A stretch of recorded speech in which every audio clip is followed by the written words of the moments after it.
Israel ജനം സഞ്ചരിച്ച് മാറയിലെത്തി.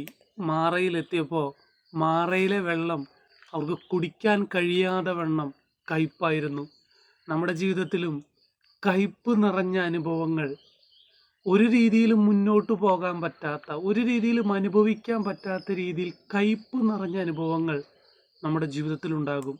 എന്നാൽ ഇസ്രായേൽ ജനത്തിൻ്റെ ജീവിതത്തിൽ കുടിക്കാൻ പറ്റാത്ത രീതിയിൽ കയ്പ് നിറഞ്ഞപ്പോൾ യഹോവ മോശയ്ക്ക് ഒരു മരം കാണിച്ചു കൊടുത്തു. ആ മരം ആ കയ്പുള്ള വെള്ളത്തിലേക്ക് വെട്ടിയിട്ടപ്പോൾ കയ്പ് മധുരമായി മാറി.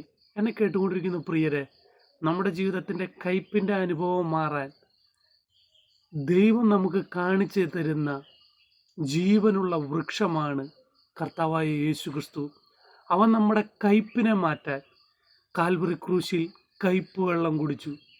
ആ കയ്പ് വെള്ളം കുടിച്ച ആ കർത്താവിനെ രുചിച്ചറിയുന്ന നാം നമ്മുടെ ജീവിതത്തിൽ കയ്പ് മധുരമായി മാറുന്ന ദിവസമായിരിക്കും.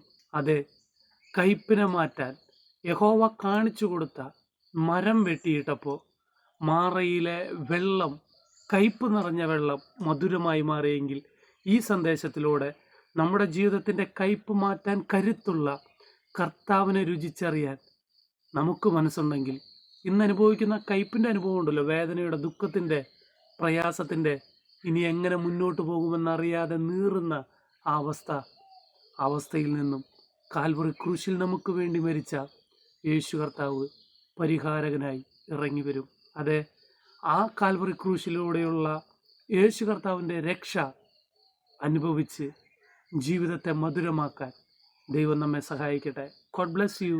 ആമേൻ.